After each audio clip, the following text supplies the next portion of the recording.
Hey, this is Ron Danley, and I want to ask you about something today.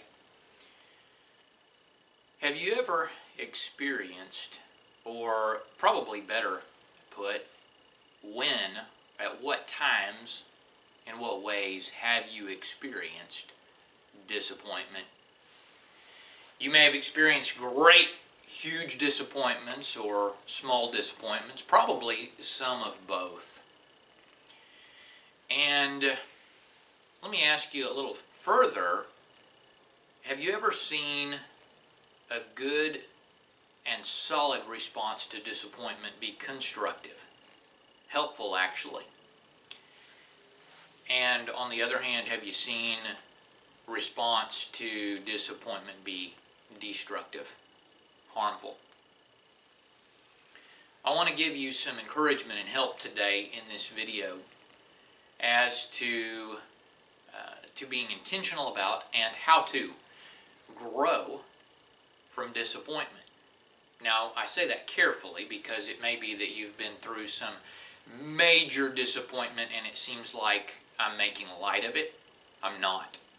I've had some pretty big disappointments myself. They hurt. They're frustrating. They're confusing. I'm not making light of it. Your disappointment matters. And some disappointments matter a whole lot. Some, yeah, whatever. Others, I mean, they're significant. And you may need to just take that to God for a little while. You may need to grieve that.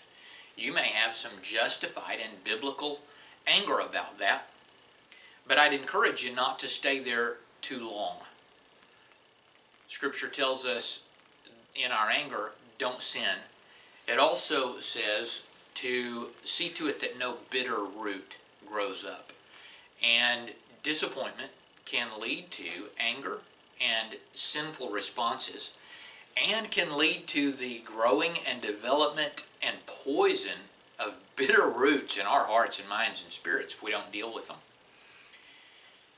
But let me give you some suggestions today as to how to be more constructive, how to grow from disappointment. And really, those suggestions are in the form of some questions, some approaches. For one, evaluate. Ask very honestly and objectively as possible, what happened in the disappointment, in the disappointing situation? What actually was going on? And it may be helpful to enlist some help. It may be there's someone who can help you do that evaluating in a gracious, objective, and honest way. Out of that evaluation, you'll probably notice some things that you would say, and you need to ask this, after you figure out what went well and what could have gone better, what do I want to do differently the next time? Now let me dig a little deeper, because in your evaluation, I want to suggest that you basically ask this question. In this disappointing situation, disappointing result or turnout, what are the gaps? As I evaluate, what are the gaps that I own? The things I can do something about. Maybe gaps in personal skill, character, timing, execution. Maybe your spiritual walk or preparedness to handle the situation. I don't know. But as you evaluate, take a look for those things. And then, how can you fill in or learn in those gaps? So what are the things you can do moving forward to fill in those gaps, those deficiencies that you identified, miscalculations, whatever? Then moving forward, you can ask and answer this question as to what are the opportunities? I've identified gaps. I've understood what happened to the best of my ability. I've taken ownership of what is of my part, accurate ownership, not twisted up or inaccurate, accurate ownership. And I've looked at the gaps and how to fill those in. Now, what are the opportunities and possibilities moving forward, either because of or in spite of the disappointment? What blessings can come out of this disappointment or disappointing situation?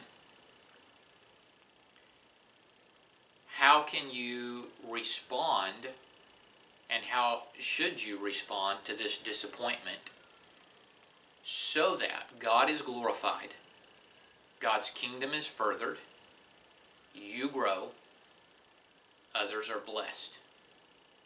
In other words, so that constructive and God-honoring things come out of, if not come out of the disappointment directly, come out of your responses to it. I say all this very graciously and very gently, with care and consideration. Like I say, I would in no way want to make light of your disappointments. Disappointments are very real. But it's also true that destructive responses, bitter roots, anger allowed to go in an ungodly direction only add to it, only make it worse, create more disappointments and brokenness and hurt and frustration and harm. Whereas constructive responses can help mitigate the damage and can help us grow and help us figure out how better to honor God and bless others and further His kingdom. So evaluate, take stock, look at the gaps that can be filled in, how you'd want to do things differently in the future, and how you can respond in a way that actually grows you, blesses others, glorifies God, furthers the kingdom.